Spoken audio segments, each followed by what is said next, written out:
Hello everyone, Earl Henderson, Primordial Defense. Thank you for watching.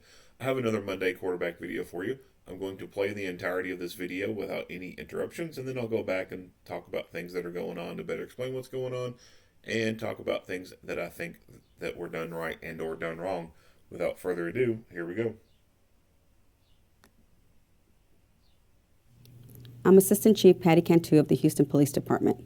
This critical incident briefing is intended to provide you with information about an officer-involved shooting that occurred in Houston on January 30, 2022. You're about to see video footage that's related to this incident. HPD conducts thorough investigations into officer-involved shootings. These typically require investigators to interview multiple witnesses, view numerous hours of video footage, and analyze a significant amount of forensic evidence. It is important to note that we are in the very early stages of the investigation, and we continue to process additional evidence as it is collected, analyzed, and reviewed. A word of caution, the videos you're about to see can be graphic and may be difficult to watch. In addition, these videos may contain strong language. Viewer discretion is advised.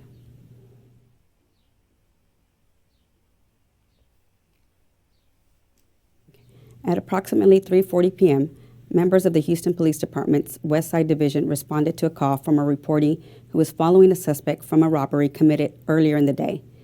Officers arrived and attempted to take the suspect, Arthur McShan, into custody. Mr. McShan fled in a vehicle. Officers pursued the vehicle for about 30 minutes. During the pursuit, a female exited the vehicle when it was stopped briefly. Mr. McShan continued to evade the officers in the vehicle.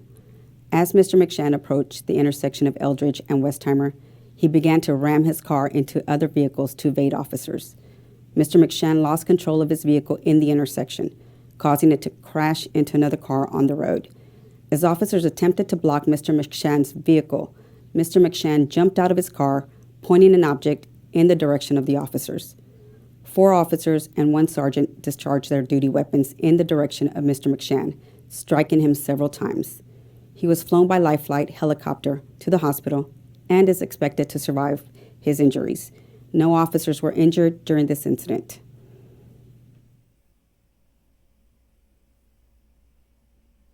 Put him in! Just after Eldridge cracked up. Over here for phone stuff. Up! Police number, please.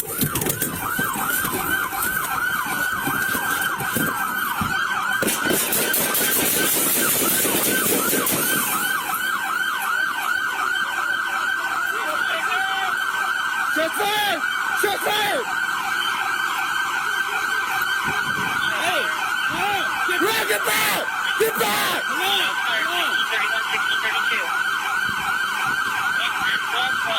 31,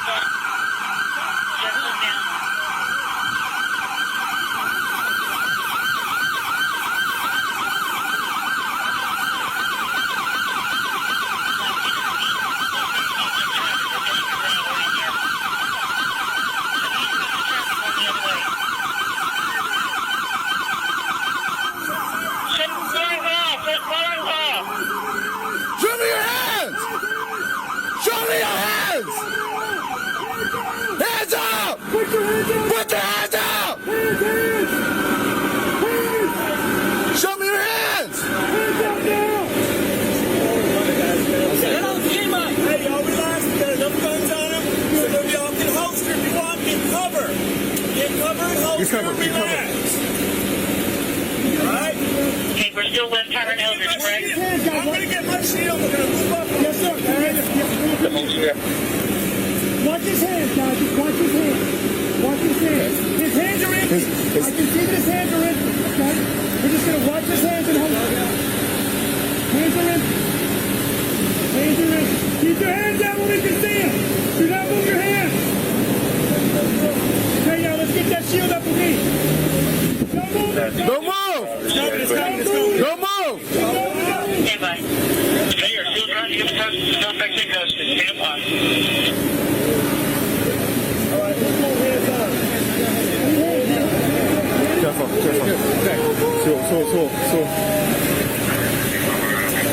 So.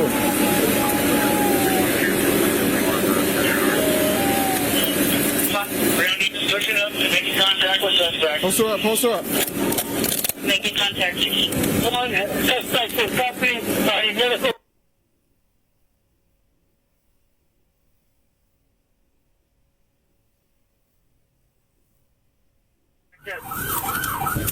Over here for phone stop. Up! Police number, please.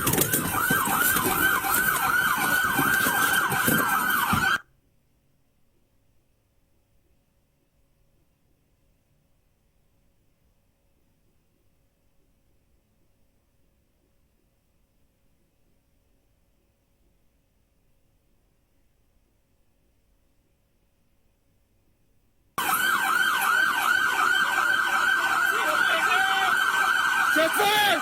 Shot fired!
Just after Eldridge, cracked up.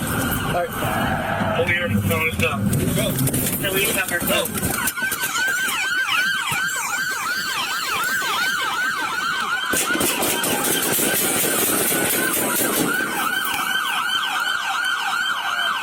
Ceasefire! Ceasefire!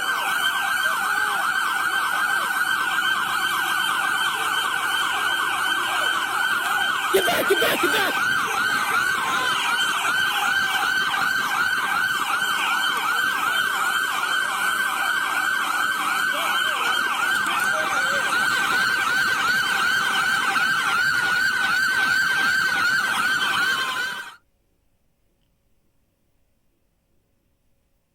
We're trying to pin him in, guys. We're trying to pin him in. West Hammer, just after Eldridge, cracked up. Over here for phone stop. Police number, please.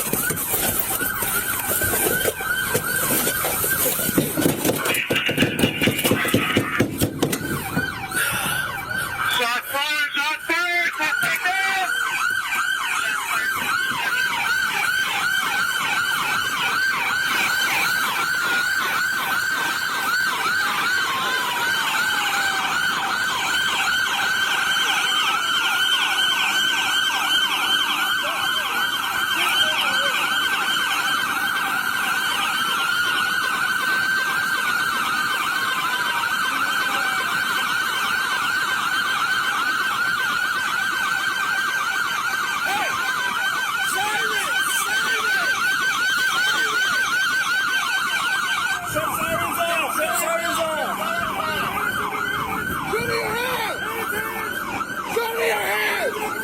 Hands up! Put your hands up! Put your hands up!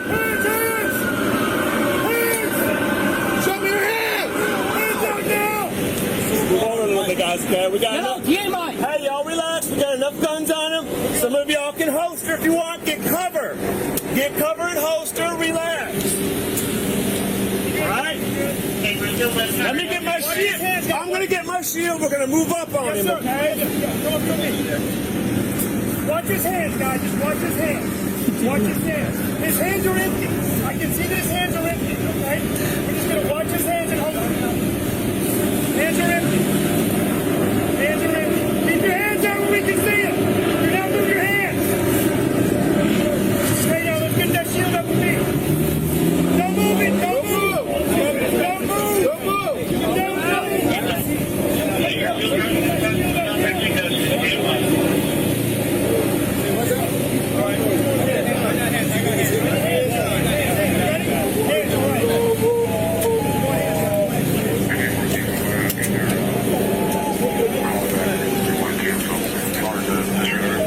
good. Give me a second. Let me go up in front of you.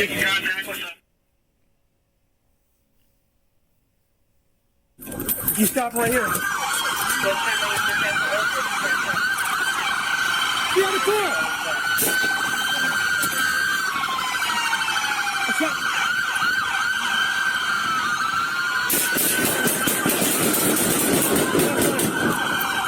Shot fired.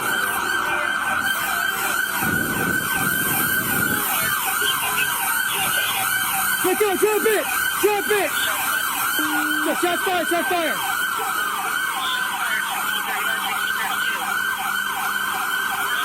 Get back, get back.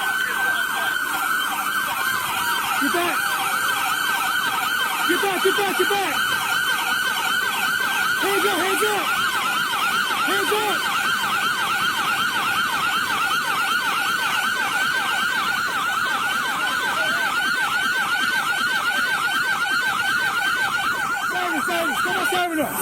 Come on, stamina!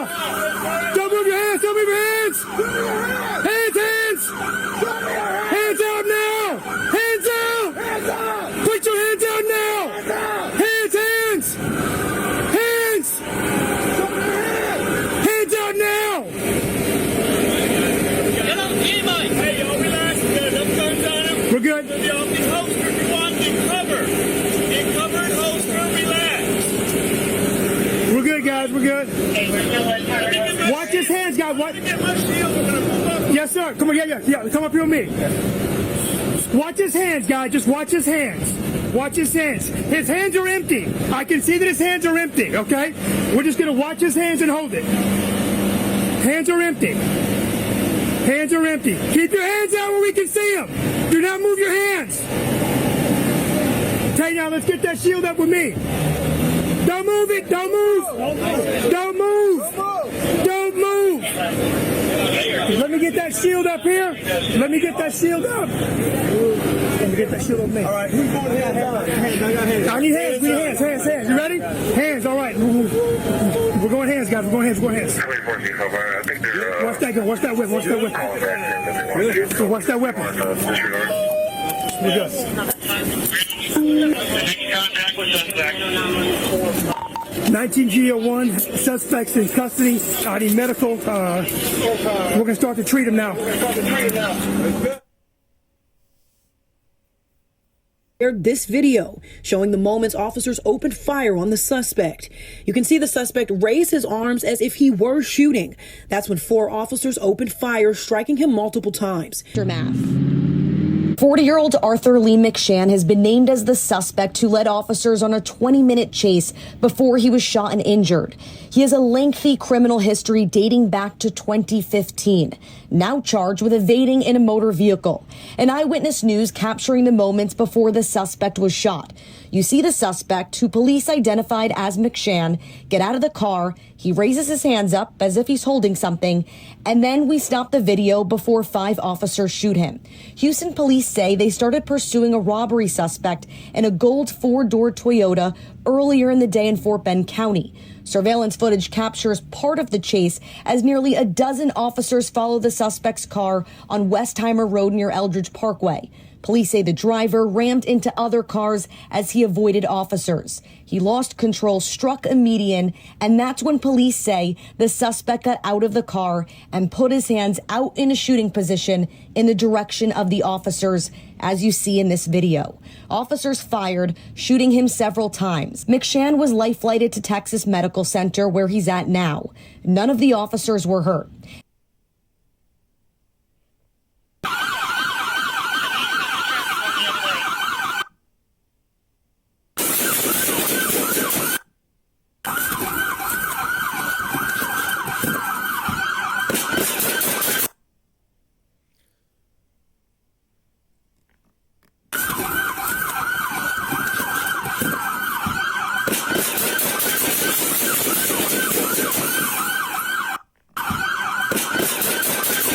So it happens fast, as these usually do.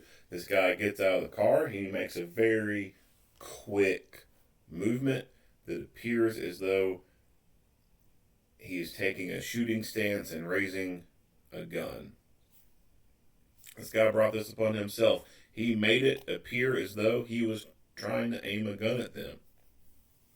What other movement resembles what he was trying to do?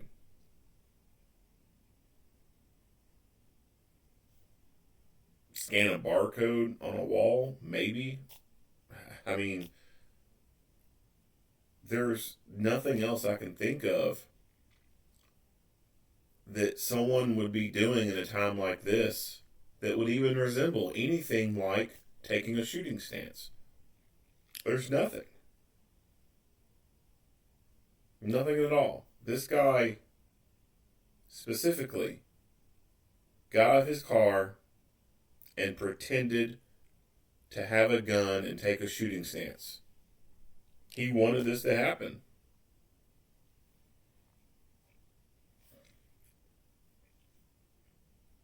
No one can expect officers, or anyone for that matter, to take the risk to wait a few more seconds just to see if they've really got a gun or not. In this kind of high-stress scenario, he's been involved in a robbery. He's fleeing and evading. He's caused harm to other people. And he gets out quick and quickly assumes this stance and this posture as if he's holding a gun. There's no way you could ever expect anyone to continue to wait several more seconds to determine if he actually has a gun or not. The longer you wait, the more opportunity you give that person to have a higher chance of success of murdering you. Let's say he did have a gun, and then they waited a few seconds to see what he was going to do, or to determine that he actually had a gun or not. He could have fired and hit one of these officers in the face and killed them. That's not worth it to me, to wait those extra seconds just to see if they've got a gun, and if they got a gun, if they're actually going to shoot or not. No. When you play stupid games, you win stupid prizes. This dude got out of his car, and he took a stance and posture that resembled a person holding a gun. There's no other fucking posture or stance out there that this could have been mistaken for anything else but holding a gun. So of course they use the appropriate level of force. They assume he's got a gun, he's about to shoot one of them, so they shoot him.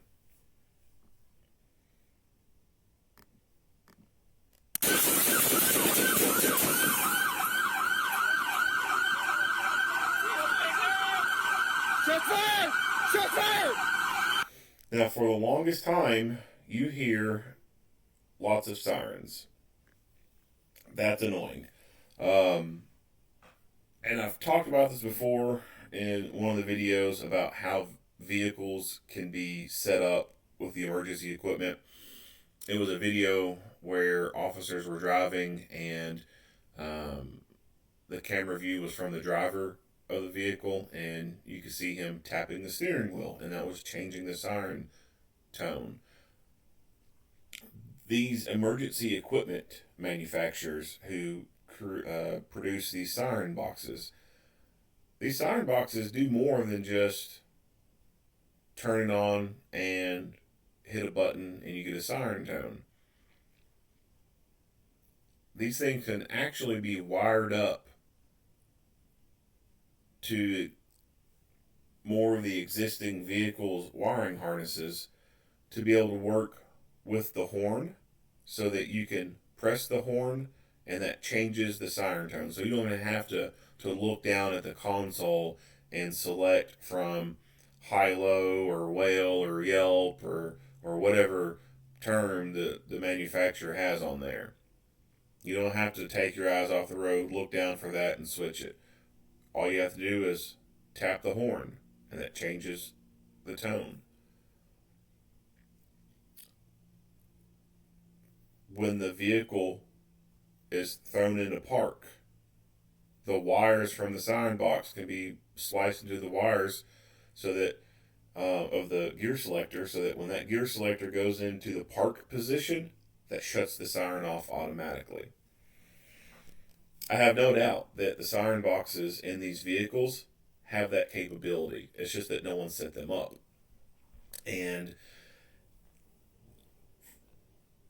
all across this nation, how police cars are set up is way different. There really is no set standard for how a police car is set up.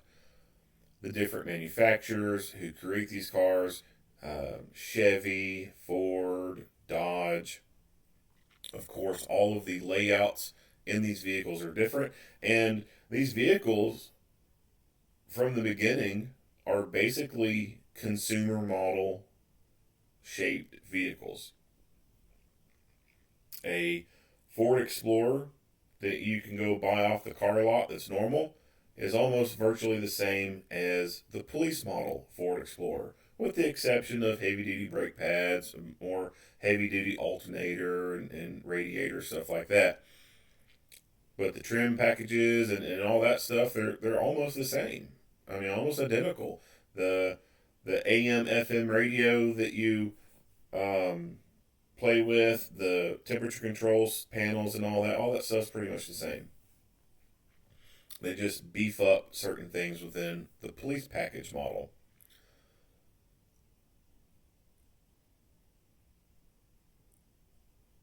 The manufacturer doesn't put all the other stuff on these vehicles. Agencies may be able to order from a dealer let's say these Ford Explorers. They may be able to order 10 Ford Explorers in the police package, and they'll get either all 10 plain white or all 10 black Ford Explorer SUVs. And all they come with is a spotlight on them. There's nothing else on them. Now the agency has to either have their own internal department that outfits these vehicles. Like they have a city garage, they have their own city maintenance workers, mechanics who do these upfits, and they'll send it to there, and then those people will install the cage dividers, they'll install the light bar and the sirens and all that stuff and do that. There are some companies that officers or agencies can order from, and the vehicle comes fully equipped. And all the bells and whistles are working on it. All the little neat wiring harnesses are set up and all that. The lighting package is the same. I mean, there's some agencies out there that they'll just rock a light bar. That's it. And that's suffice. And then there's some agencies who put the whole fucking Christmas tree in the car. And they got lights all over the damn thing. They might as well be driving a fucking light bulb. They got so many damn lights on that damn thing. So it really varies from coast to coast on how these vehicles are set up. So the equipment that's in them may be capable of doing something. It's just not set up because someone didn't take the extra time to splice wires and connect things. It was just a whole lot easier to mount a speaker, run the speaker wires back to the siren box, run the power and negative to the siren box, and then leave it at that. Because then, to be able to splice into these other wires, you got to start taking some of the interior trim packaging down. Take the A-post covers down, pull up the vinyl flooring, and then get to the wires. And it's a lot of work. It really is. Trying to fully upfit a police vehicle is very time consuming. There's actually some cool videos out there. California Highway Patrol has a video on how they set up their patrol cars. Kentucky State Police has a cool video out there showing how they get their vehicles and set them all up. It's really interesting to watch the making of one of these emergency vehicles from start to finish. But it's all different all across the country. So although I would argue that these vehicles have a siren in them that are capable of being hooked up to everything, It's just whoever upfit these vehicles did not do that. It would be nice if they would have done that, because that would alleviate all this unnecessary siren noise when the vehicle gets put in park. Sometimes when these very dynamic situations evolve, they're very fluid and things happen so fast, no one has the time to throw the vehicle in park and then reach down and turn the siren off. You just gotta throw that damn thing in park and jump out. Trying to reach down and look for the siren power button, or to the turning the little selector off to the no tone, to the radio thing, whatever. Like that's unnecessary time. That's an unnecessary task at that moment. That's diverting your attention from the threat.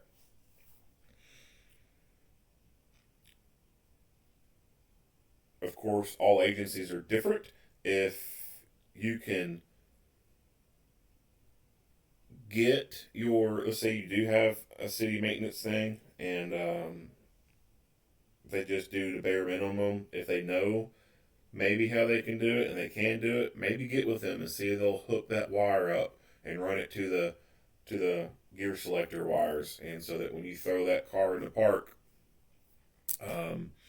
boom, that siren shuts off.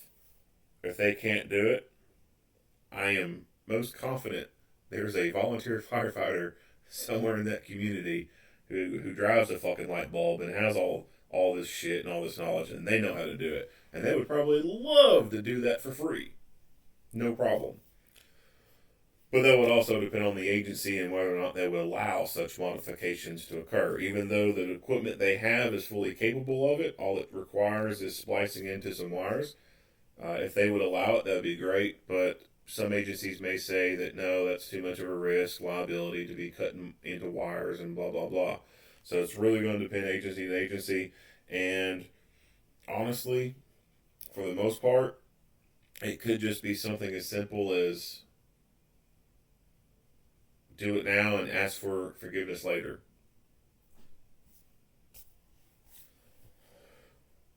But if you have the ability to hook up those extra wires so that when you throw that car in park and it shuts the siren off, I'd highly recommend doing that.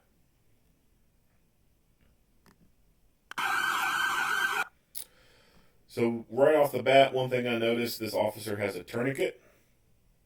I like seeing that. I like seeing officers carry medical gear on them. Unfortunately, it's not widespread all across the U.S. Some officers still believe in keeping their tourniquets in their car, and they have this wrong mindset of, oh, well, if I need it, I'll just go back to the car to get it. No, that's a wrong mindset to be having.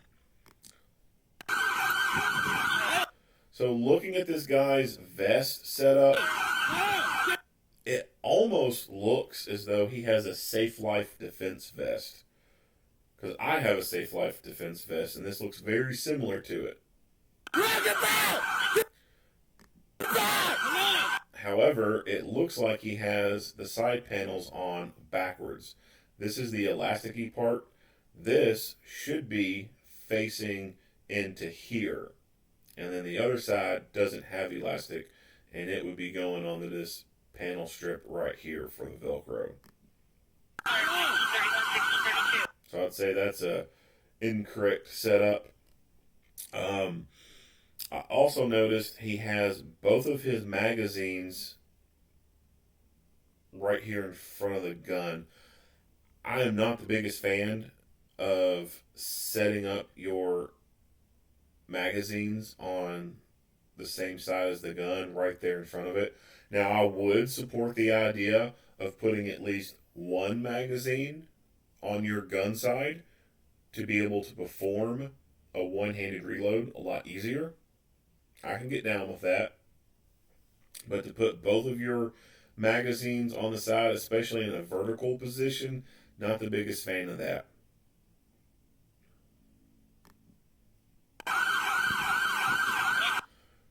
Also take notice that he has the extended magazine floor plates for his mags. So these +2 mag extenders, they're just floor plate replacements for the existing magazines, and it gives you a couple extra rounds into the mag.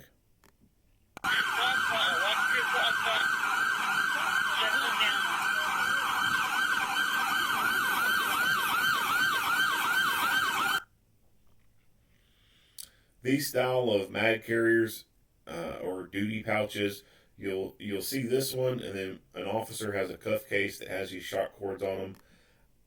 I'm sure these things can work okay.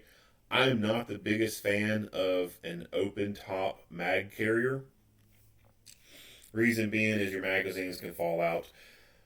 Yes, the shock cord in there causes the pouch material to bind and constrict onto the magazine itself to provide some retention and help prevent it from falling out, but it's not foolproof. These things can still fall out. There's a video that I did from Denver, and they were pursuing a guy who stole a police car, and they pitted him out in an underpass area, and he had access to the rifle inside that vehicle, and they started shooting at him. Well, the officer that performed the pit maneuver, after the pit was completed, his vehicle ended up pretty much alongside the suspect vehicle, and he was downrange of the other officers shooting at the suspect who had this rifle. So he bails out of the passenger side window to be able to take cover on the other side of the vehicle and get out of line of fire. Well, he had open top magazine carriers, and you see that he loses a magazine during this. There were some other videos I've seen. I've seen them in training as well. The open top magazines, yeah, it sounds great in theory to be able to perform a super fast reload, but this kind of stuff is only good for competition shooting, in my opinion. I don't think that it's the greatest thing to be using in real world application, because it's too easy to lose a magazine. A closed pouch that you have some type of fabric coming over the top of the magazine to keep it in place is the best option, in my opinion.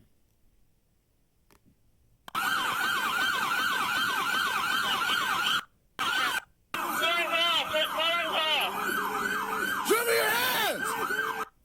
What the hell?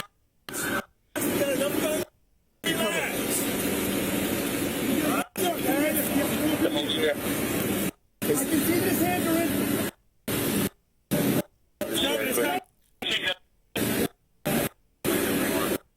Poster up, poster up.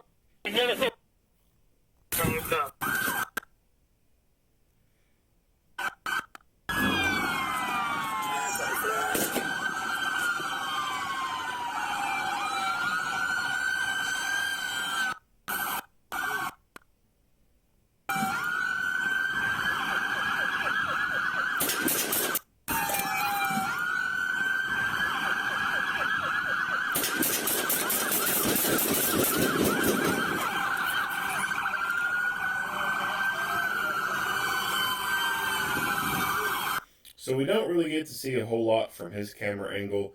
Part of the door frame obscures the view. Of course, he perceives the threat as well. He delivers deadly physical force in protection of himself and others.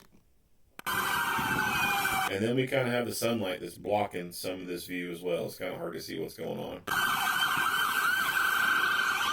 But I like how he aggressively moves forward to take another vantage point here. He's taking the fight to the bad guy. He's getting a better vantage point here.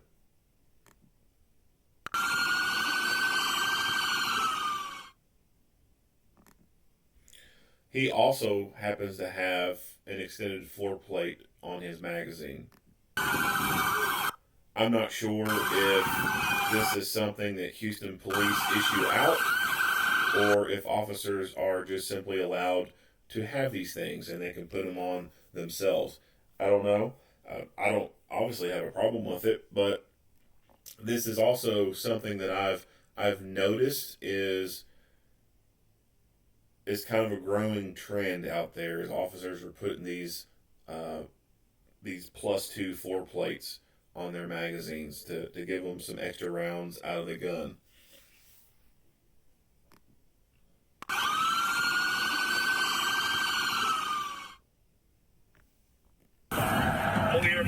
Yes. When I first watched this, I was like, fuck yeah. Someone's finally getting a rifle ready. This is what I always talk about. Getting the rifle out and ready. So obviously the rifle was up in the cab of this vehicle, and this officer did the right thing. They're in the middle of this pursuit. They're involved in trying to catch a guy who's wanted for robbery, and he gets his rifle out. And he's got it ready so that when he gets out, boom, he can put it into play. I like this. This is what needs to happen more often. Obviously, this works out for him because this is a two-man car. So if you're in a two-man car and you got that rifle in the cab and you're on the route to a weapon-related call, people being harmed with weapons, someone waving a weapon around in the middle of a pursuit, whatever. If you're the passenger of a two-man car and you got that rifle in the cab, you need to get that fucking rifle out, charge it, and get it ready to put into play. Rifles outperform pistols every day of the week. No argument. This officer did the correct thing and got the rifle out.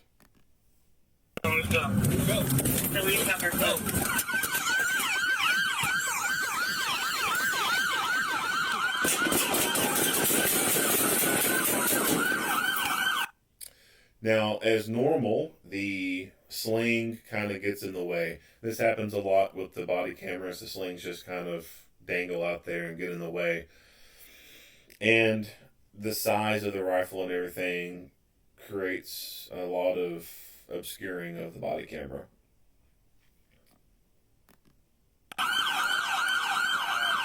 Ceasefire! Ceasefire!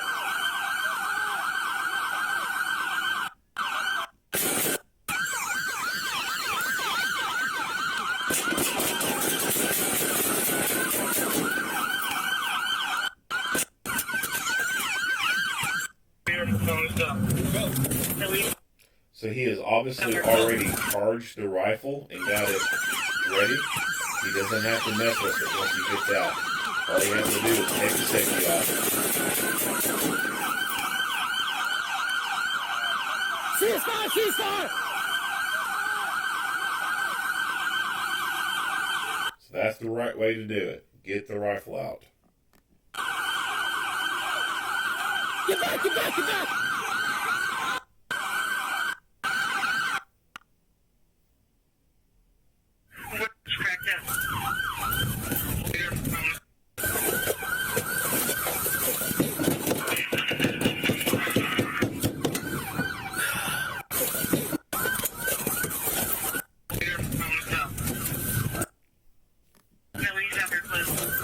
So this officer is the one who is closest to the suspect vehicle.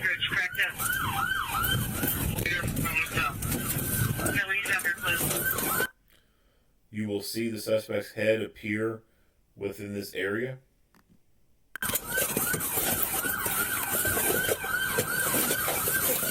Right there.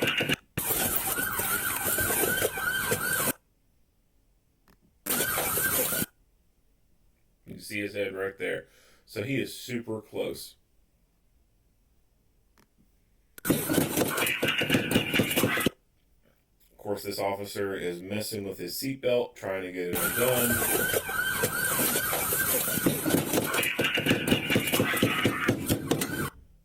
So he is in a shitty position right now. He is basically tethered into his vehicle via the seatbelt. This guy's getting out, and he's making this gun motion. Luckily, this guy did not actually have a gun, or else he could have very easily fired in through this windshield towards this officer.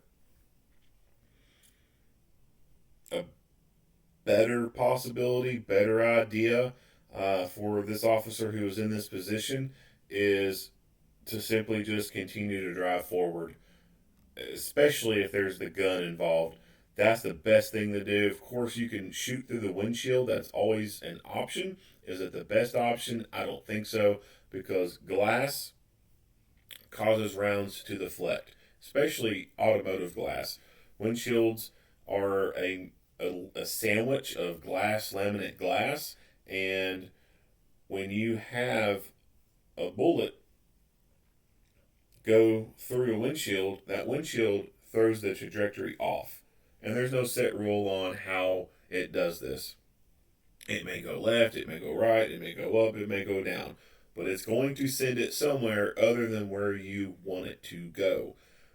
The closer you are, the less deviation there is, but the further the target gets from the windshield, the more aggressive the deviation gets. And it's not too far from the vehicle for a target to be where if you shoot through the windshield, the bullet's just going to completely miss them because it's going to go way off.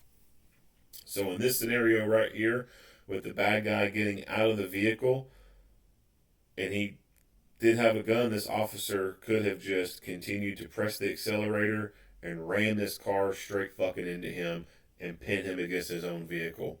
And then if he's still up in this standing, obviously he'd be in a standing position, he pins him. But if he's still fighting and he's got that gun, then obviously the officer can start firing through the windshield. Other than that, his only option is to draw down and get a bead on this guy through the windshield and start firing that away. Seatbelts are an important thing, obviously. There are department policies that require most agencies, most officers to be utilizing their seatbelt. And that's just a protection thing for the agency versus for the actual officer, because there are times when the seatbelt gets in the way and you don't need to be having it on. But the agencies will have that policy in place. That way, if you're injured, the agency can say, oh, well, you were supposed to have your seatbelt on. It's not our fault you got injured. You're at risk. You're liable for this. There's times where the seatbelts just don't need to be on. And in a pursuit like this, where they're starting to slow down, I think it would be prudent to go ahead and click the seatbelt, get it undone. That way there's one less thing you have to deal with. Now, obviously in a pursuit, if they're on wide open road on the interstate and they're going balls to wall kind of speed, then yeah, seatbelt should probably be on. But when it starts slowing down and getting in areas like this and it's looking like it could stop at any moment, take that seatbelt off. Eliminate that extra thing you have to mess with to try and get out of the vehicle. Seatbelt buckles themselves. So I have noticed that because these cars are consumer model cars, basically, the seatbelts and everything are the same in the police packages as they are soccer mom Explorers or other cars, whatever. The seatbelt buckle itself, for me, in most vehicles, sits a little too low for my favor. And so I have bought seatbelt buckle extenders. So basically it's just another buckle with a little red tab that you press down to make your seatbelt release. It's just basically another one of those that clicks into your existing buckle, and it just extends the height of that buckle. That helps for me allow the seatbelt to clear my gun a little bit more and not create a hindrance for me being able to draw my gun. It's able to keep part of that seatbelt far away from that side of the holster. And it's a whole lot easier for me to reach down and click it because it sits so much higher. Without it, I kind of have to reach down a little bit further past the console to actuate the little plunger thing on the buckle to get the seatbelt to release. And with the extender on there, it's not like it's super difficult to get to it without it, but it just makes it so much easier to just reach down and hit it versus having to reach further down and try to get to it. And buckling, it makes it easier to buckle the seatbelt too, because I'm not having to reach down there and wiggle with it and try and get a hold of it and then get the buckle in there, which I also have it tethered in a way so that it doesn't drop all the way forward. I've taken some paracord and I've wrapped it around the shaft of the buckle part itself, and I've taken the rest of that paracord and ran it to the back of my console. And so that buckle is tethered so that it's in an upright position and it won't fall all the way forward. So those are like little modification things you can do to make things easier working in a vehicle. Shot fired! Shot fired! So he very lazily starts to get out of his vehicle. Personally, I think he should have already had this damn gun out. He was too late getting his gun out, in my opinion.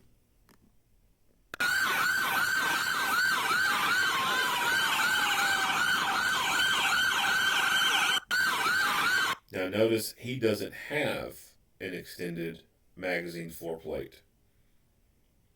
So the extended magazine floor plates for Houston police, they may be an optional kind of thing where they're available to them from the agency and they can use them if they want to or not. Or it may be that it's not issued by the agency, but they will allow the individual officers to get these and put them on the existing city-owned equipment. But I'm not really sure what their policies are.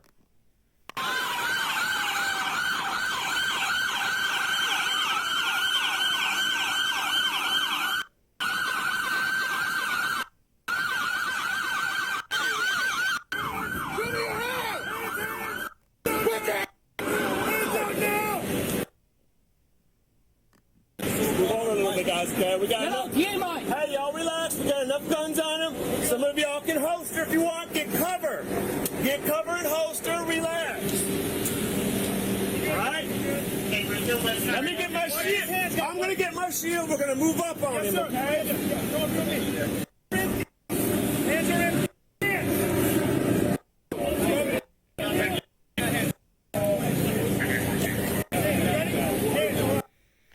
Okay, so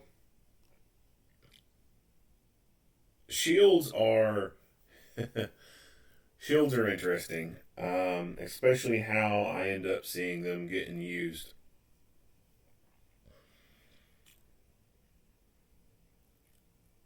Oftentimes there will be an officer holding a shield, and then there's people standing to the left or right of him who are not behind that shield.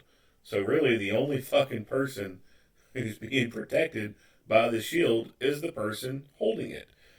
Because you end up having so many times people winging out way off here to the side and they're nowhere behind it. There's no protection for them.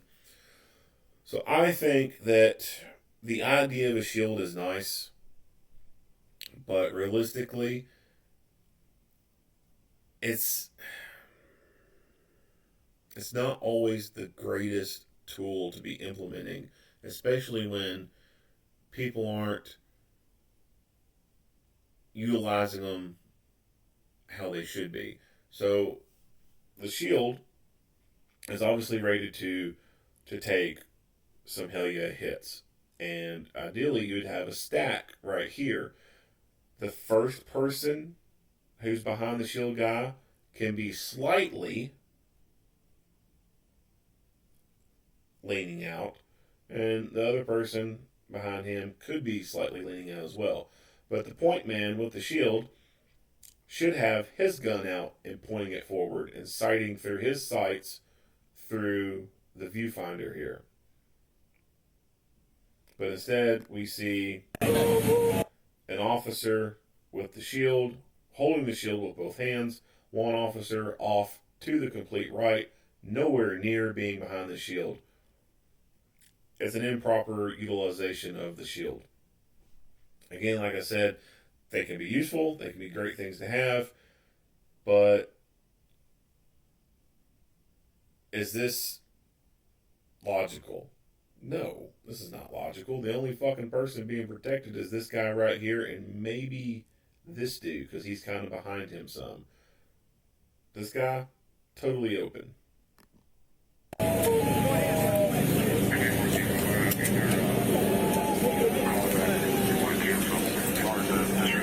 That's good. Give me a second. Let me go up in front of you. Get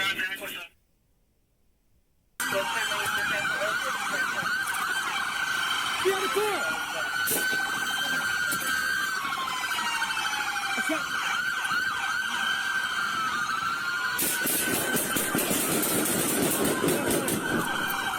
Shot fired. So from the way he acted, he obviously thought the guy had a gun. It's not like it's just one person thought the dude had a gun and shot, and then everyone else had sympathetic fire. There's multiple people who thought this guy had a gun.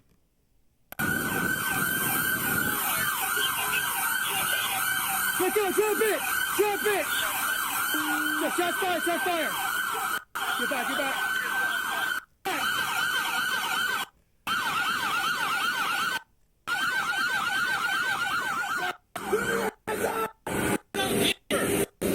Up your me.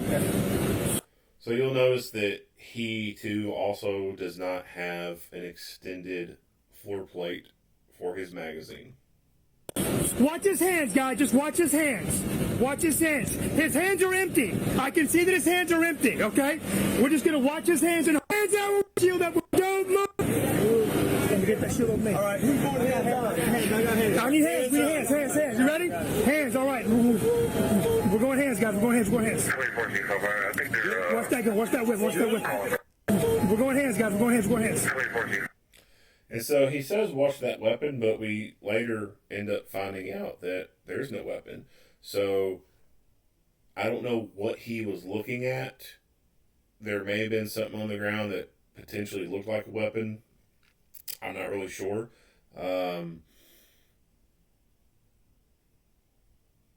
Or it could have been that they were anticipating maybe the weapon was under him, because sometimes people fall on their gun and the gun's laying under him, and he was just saying that in anticipation of them moving him and then the gun revealing itself. Not really sure what's going on there. I think they're, Watch that gun. Watch that whip. Watch that whip. Really? So watch that weapon.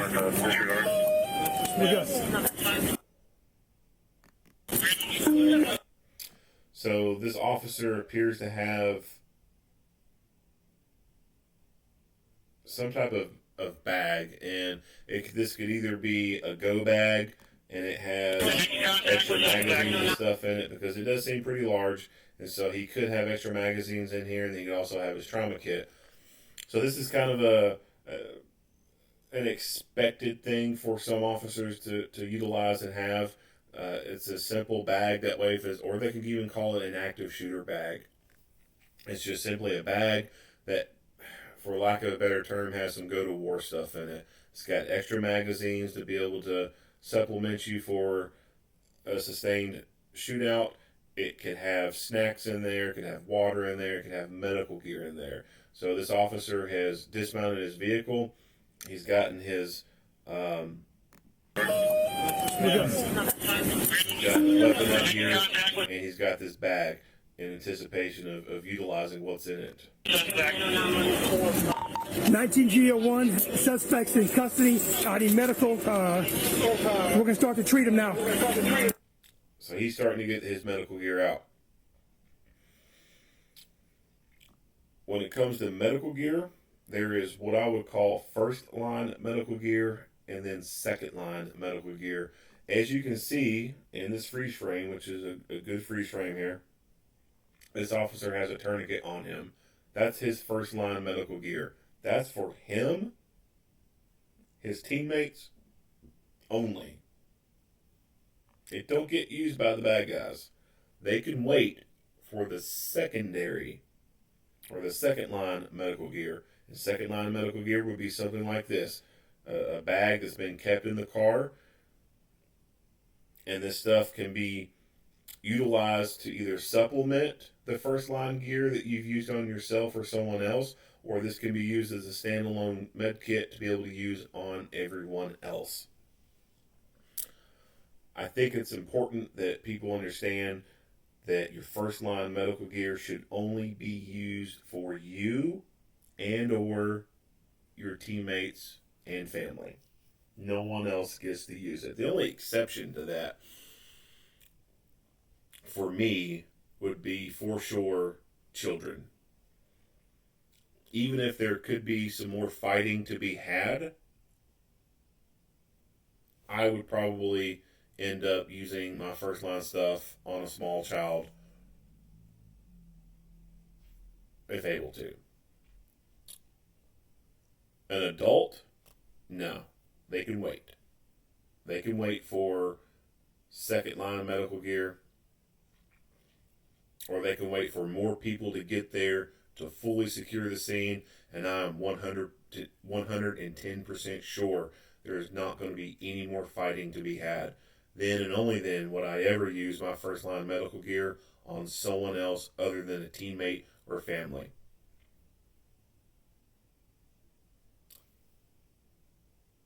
So why would I use it on a kid when there could still be fighting to be had versus an adult? Other random adult. Now, if it's a teammate, obviously, I would still use it on a teammate or family member if there was still fighting to be had, or that could be had. But when it comes to anyone else, adults, they're on their own. Kids, not so much. Why is that? Because kids don't have the same opportunities as we adults do. A fucking 9-year-old doesn't have a job. They're not going out and working to get a paycheck and then have their own bank account and be able to go buy this medical gear and go get the training on knowing how to use it. They don't have those opportunities. Other adults, they have those opportunities. Other adults have the same opportunities as I do. They can get a job, they can make money and go buy equipment, and they can go spend money on taking medical training classes.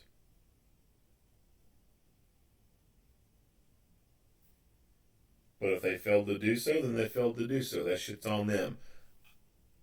I can't help it that they were not motivated to be more interested in their self-preservation.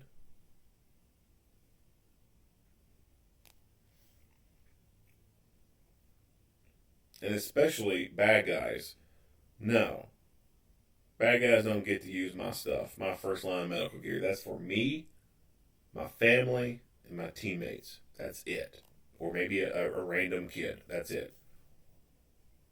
Everyone else can wait for the second line medical gear, especially after a fight, because there could be some more fighting to be had. What if you get into a gunfight, bad guy goes down, you go up to go put a tourniquet on him, and then that's the only tourniquet in play, and his buddy comes out and starts shooting and is pissed off because you killed his buddy, or what he thinks is what you killed his buddy, and then your teammate gets shot in the leg. The only tourniquet you had in play was put on the bad guy. Now your teammate is shot and he's bleeding out and you can see arterial blood spray going up. What are you going to do? You going to take that tourniquet off that bad guy and put it on your partner? You going to improvise a tourniquet from his belt? No. That mindset of improvising a tourniquet from the belt is hogwash. It's stupid. Carry an actual real damn tourniquet. Don't rely on taking your belt off and trying to fashion it into a tourniquet. Because probably what's going to happen is your pants are going to fall down around your ankles, and then people are going to find out and find you fucking dead with your pants around your ankles. What kind of dignity is that?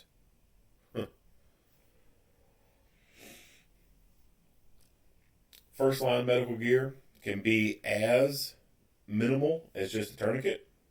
If that's all you carry, then hey, I'll take that. I'll be happy with that, because at least you're carrying some kind of medical gear. But you could carry more. If you wear an ankle holster for a backup gun, then you can very easily, on your other ankle, carry a medical ankle holster to carry medical gear. And it will not take up a whole lot of room at all. If you wear cargo pockets, as in this officer here, his pants has cargo pocket on it. It doesn't look like he does. It looks like he has a uniform pant. I think it just might be a crease in the pants from where he's bent over. But that could be a cargo pocket. If it is, then he obviously has the ability to carry more stuff in a cargo pocket. And it's not like it's going to take up a whole lot of room and make this cargo pocket blow out and be all thick and stuff. You can get small medical kits to throw in a cargo pocket, even a regular pant pocket, and it doesn't take up a whole lot of room. Officers who wear outer vests, and you got molly pouches on them, and on the front, you can put whatever pouches up there you want. You for sure have the real estate to be able to carry medical gear on you.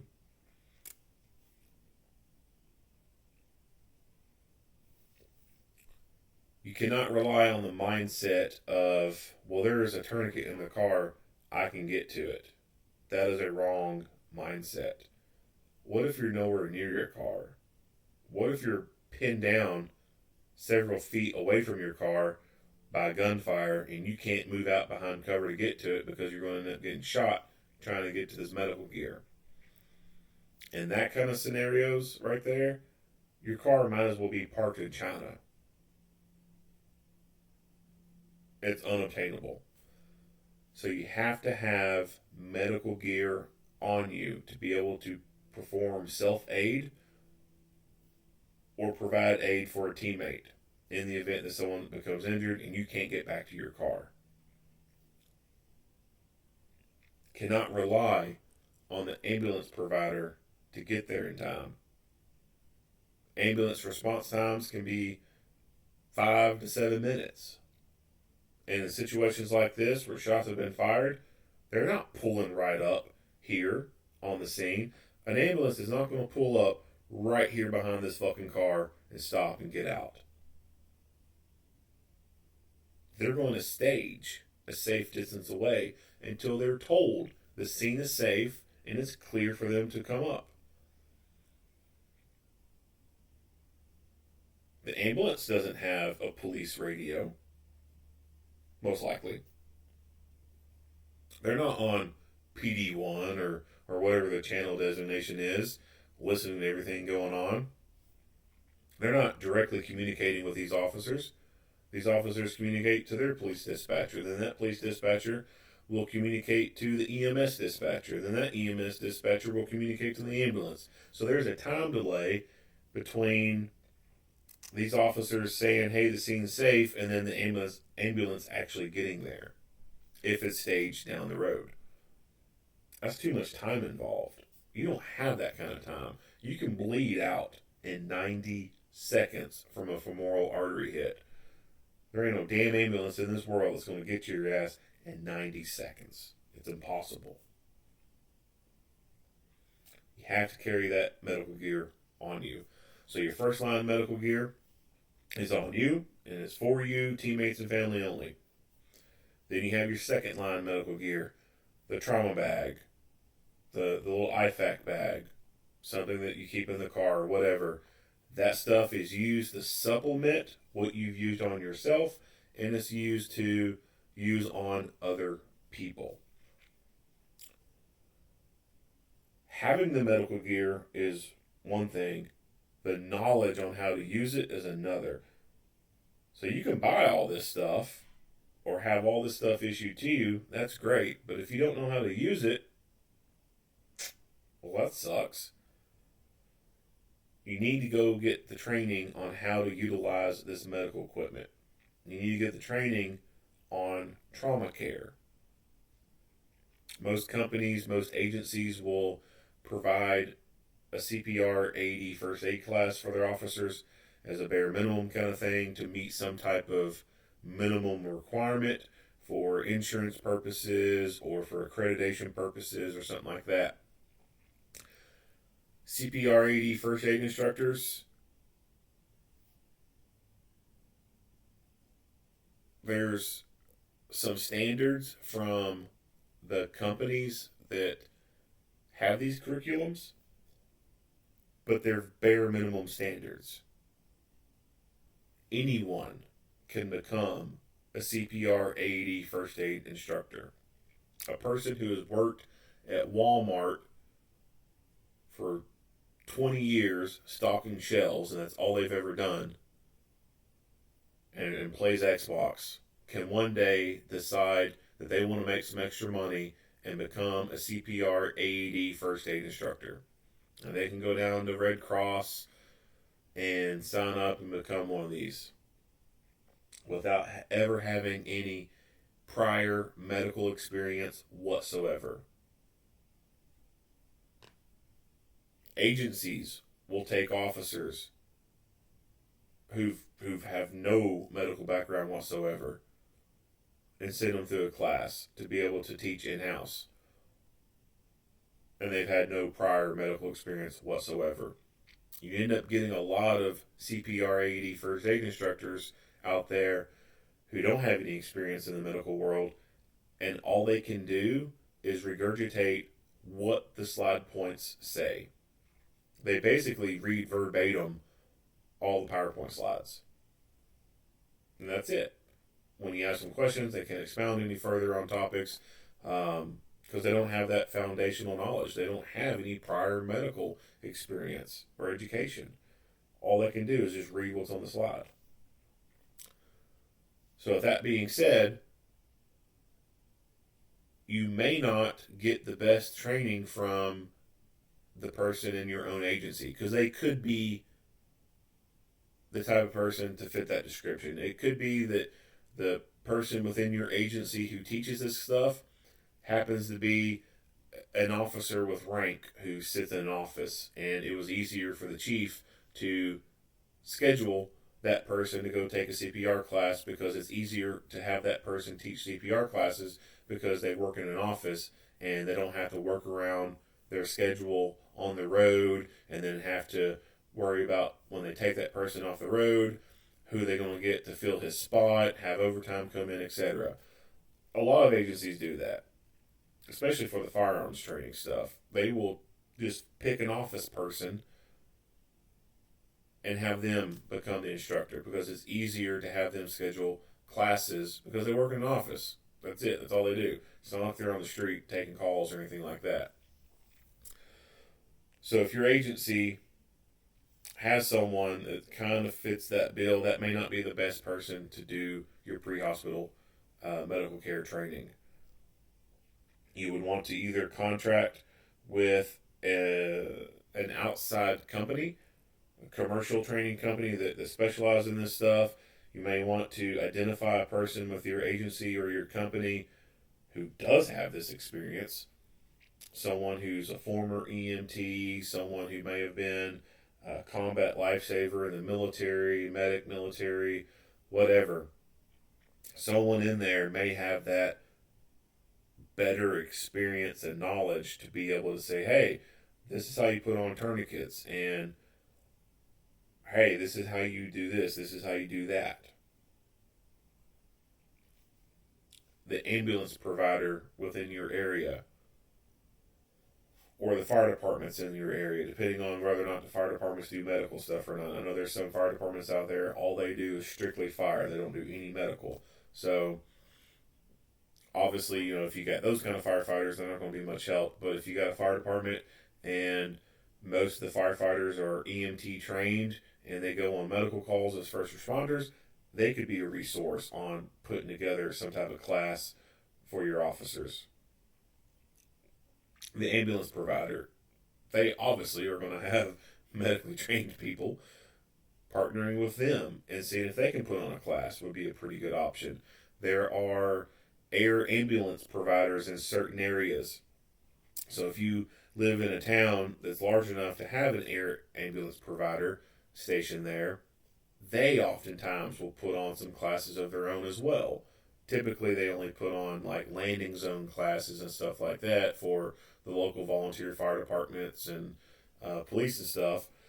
But they can also put on other trauma classes. We had an air ambulance provider in our area. It wasn't AirVac. It was Stat Care. I think it was Stat Care. They put on a class for it was like an enhancement class for pre-hospital trauma basic life support, and it was just basically a more advanced class on dealing with trauma. And it was a pretty good class. And this was something that they did. And so police agencies could certainly get with a company like that, and they would be happy to do it either for free or for an extremely discounted price, most likely for free, because they like getting that PR. Everyone likes getting the PR, helping out the police.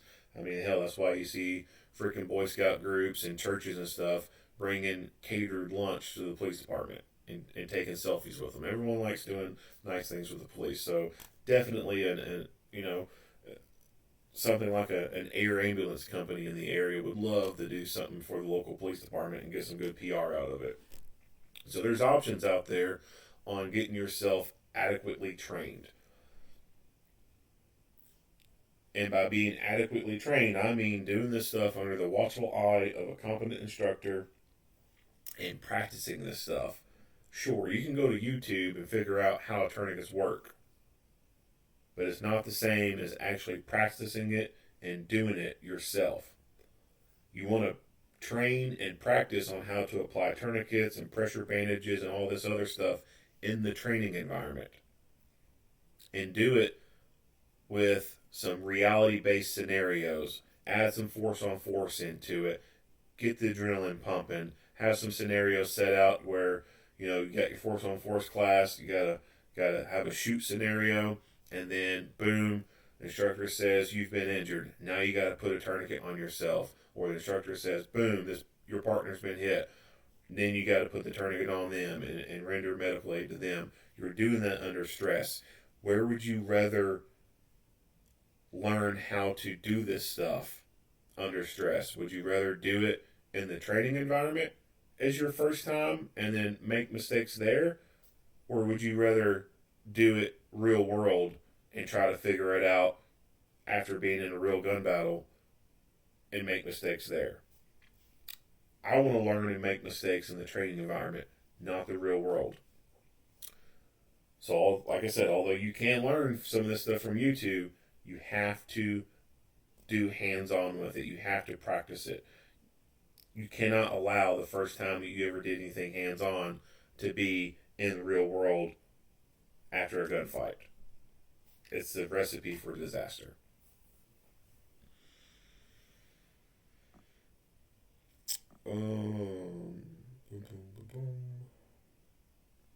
Really not much else to say about this video. At time of recording, it is February 26th. Of course, this incident happened in end of January. But Houston Police Department has been involved in some shit here lately. One of my prior videos that I did that happened early February involved Houston police getting into a big old gunfight. Dude had an automatic gun. Of course, before this, an officer was shot before this incident, and then before that, they've had other shootings. There's a lot of stuff going on in Houston. The crime rate is high in Houston. It sucks. But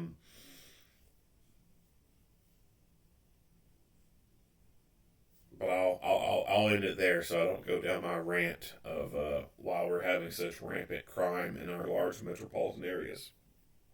But there's probably, unfortunately, there's probably going to be more videos coming from Houston, and keep your eye open out for those, and of course other videos.